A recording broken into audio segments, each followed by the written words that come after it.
Assalamualaikum warahmatullahi wabarakatuh. I'm Destiana Ardita. I'm from Group 6.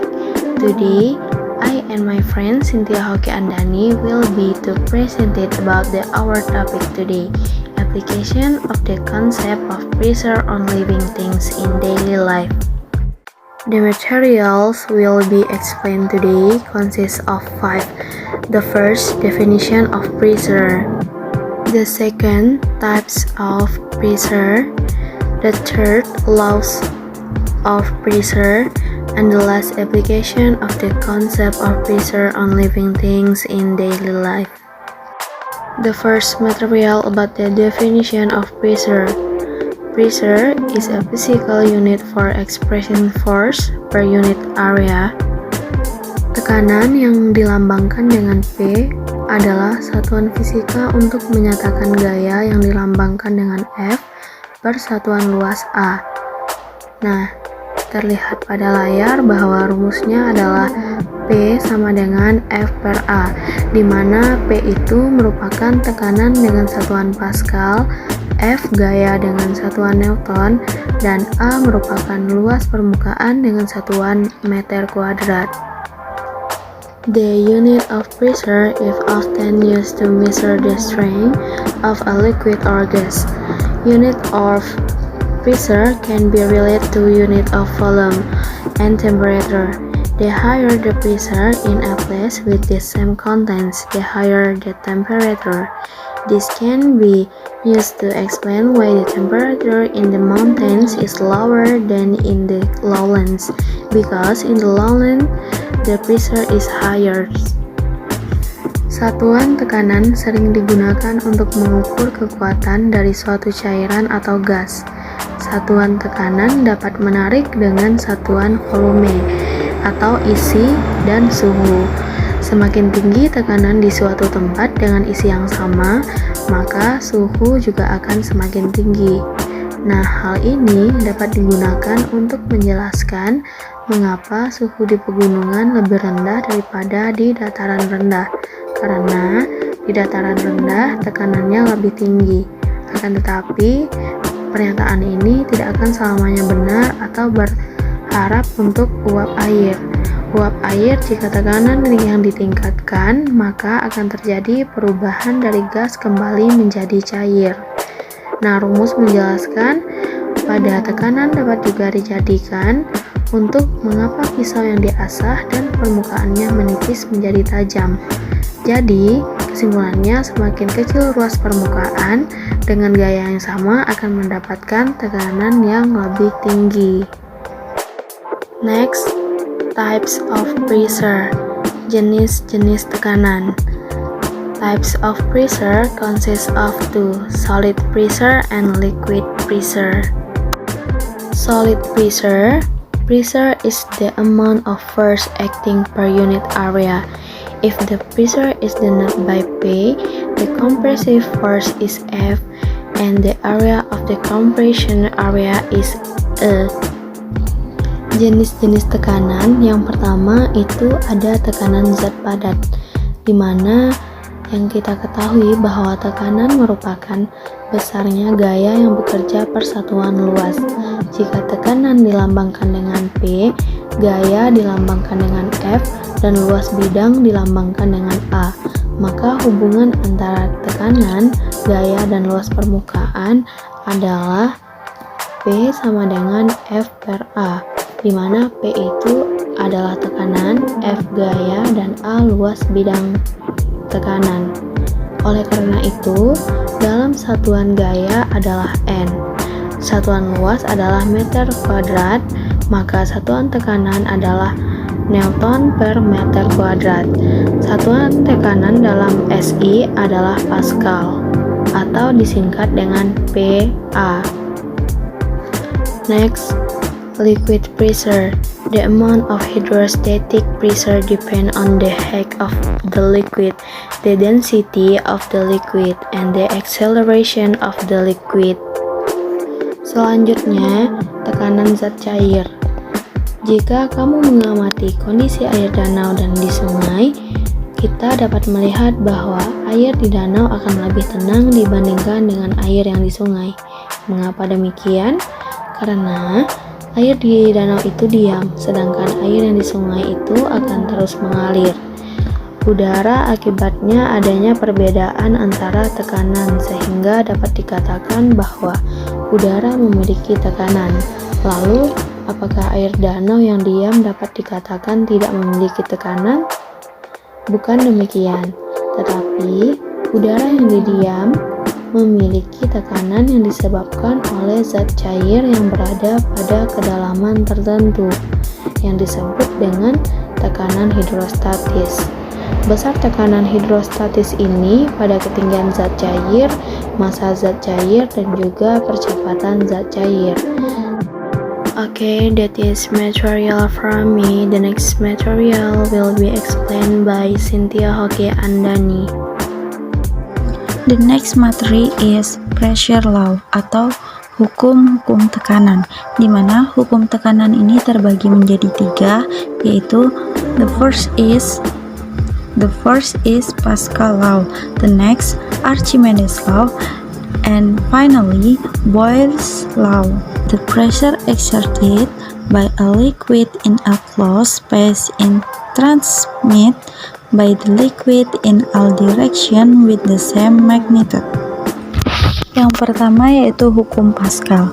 Hukum Pascal berbunyi, tekanan yang diberikan zat cair di dalam ruangan tertutup diteruskan oleh zat cair itu ke segala arah dengan sama besar. Tekanan di A1 akan sama besar dengan tekanan di A2, di mana P1 sama dengan P2, yaitu F1 per A1 akan sama besarnya dengan F2 per A2. F1 adalah gaya pada penampang A1, A1 sama dengan luas penampang, F2 sama dengan gaya penampang pada A2, dan A2 adalah luas penampang 2. The next is Archimedes law. If an object is immersed in a liquid, the object will experience a force called the buoyant force equal to the weight of the liquid it displaces. Yang kedua ada hukum Archimedes. Jika sebuah benda dicelupkan ke dalam zat cair, maka benda tersebut akan mendapat gaya yang disebut gaya apung sebesar berat zat cair yang dipindahkannya. Akibat adanya gaya apung, benda berat dalam zat cair akan berkurang. Benda yang diangkat dalam zat cair akan terasa lebih ringan dibandingkan diangkat di darat.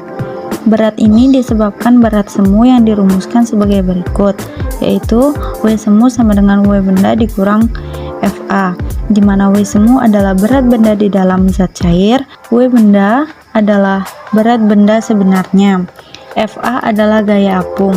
Yang terakhir adalah hukum Boyle. The product of the pressure and volume of gas in a closed room is constant. Yang ketiga ada hukum Boyle. Robert Boyle telah melakukan penelitian untuk mengetahui hubungan antara tekanan dan volume gas pada suhu yang konstan. Dari hasil penelitiannya, ia menyatakan bahwa hasil kali tekanan dan volume gas dalam ruangan tertutup adalah tetap atau konstan.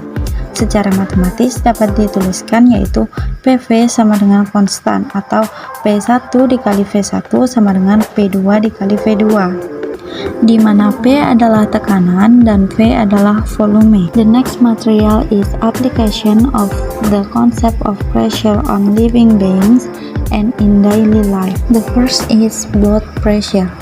Blood pressure can be measured using a sphygmomanometer. Blood pressure is measured in the large artery of the upper hand, where the blood pressure value is expressed into numbers such as 110 ID. The next is osmotic pressure. Osmotic pressure is the pressure required to maintain osmotic equilibrium between a solution and its pure solvent separated by a semi-permeable membrane. Materi selanjutnya itu tekanan osmosis. Tekanan osmosis adalah tekanan yang diperlukan untuk menghantarkan kesetimbangan osmosis antara suatu larutan dengan pelarut murninya yang dipisahkan oleh membran semi-permeabel. Proses osmosis ini dapat menyebabkan timbulnya tekanan pada membran sel dan dinding sel. Jika proses osmosis terjadi secara terus-menerus hingga melebihi kemampuan membran sel untuk menahannya, maka sel akan pecah. Untuk mencegahnya, maka proses osmosis bisa dihentikan dengan memberikan tekanan yang disebut dengan tekanan osmosis. Besar tekanan osmosis dapat ditentukan dengan rumus P sama dengan M dikali R dikali T, di mana P adalah tekanan osmosis larutan, M adalah molaritas larutan, R adalah tetapan gas, T adalah suhu mutlak. The third material is stem capillarity. The third application of pressure is the capillarity of fluid. This is a symptom of rising and falling fluid in a capillary tube or small tube. Capillarity is a characteristic of a capillarity tube that is shaped like a straw but has a very small diameter. Yang ketiga yaitu ada kapilaritas batang. Kapilaritas batang merupakan gejala naik turunnya cairan pada pipa kapiler atau pipa kecil.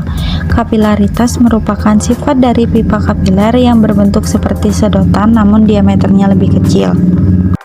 Jika salah satu ujung pipa kapiler dimasukkan ke dalam bejana air, maka tinggi air pada pipa kapiler akan lebih tinggi daripada tinggi air di bejana. Daya kapilaritas ini dipengaruhi oleh gaya kohesi dan gaya adhesi, di mana gaya kohesi merupakan gaya tarik-menarik molekul-molekul dalam zat cair, sedangkan gaya adhesi merupakan gaya tarik-menarik molekul tak sejenis. The next is water transportation. Even entering and leaving water from plants are influenced by environmental conditions. When the environmental conditions are humid or the amount of water vapor in environments is high, water will enter the plant. Yang keempat yaitu ada transportasi air. Air adalah zat yang diperlukan oleh tumbuhan. Peristiwa masuk dan keluarnya air dari tumbuhan dipengaruhi oleh kondisi lingkungan. Pada saat kondisi lingkungan lembab atau jumlah uap air di lingkungan tinggi, maka air akan masuk ke dalam tumbuhan. Apabila lingkungan di sekitar tumbuhan kering atau jumlah uap air di lingkungan rendah, uap air akan keluar dari tubuh melalui stomata yang terdapat di daun. Proses ini yang disebut dengan transpirasi. The last material is nutrition transport. Transport of photosynthetic product from the leaf to the rest of the plant body occurs through the pollen phase. The journal of substance resulting from photosynthesis start from the source, namely the leaf. Area that have high sugar concentration to other target plant parts. Area that have low sugar concentration. Yang terakhir yaitu transportasi nutrisi. Semua bagian tumbuhan memerlukan nutrisi. Agar kebutuhan nutrisi di setiap bagian tumbuhan terpenuhi, maka dibutuhkan suatu proses pengangkutan nutrisi hasil fotosintesis berupa gula dan asam amino ke seluruh tubuh tumbuhan. Pengangkutan hasil fotosintesis dari daun ke seluruh tubuh terjadi pada pembuluh floem. Perjalanan zat-zat hasil fotosintesis dimulai dari sumbernya yaitu daun, daerah yang memiliki konsentrasi gula tinggi, ke bagian tanaman lain yang dituju, yaitu daerah yang memiliki konsentrasi gula rendah. That's all the material for our group. Thank you for your attention and sorry if there are mistake. Wassalamualaikum warahmatullahi wabarakatuh.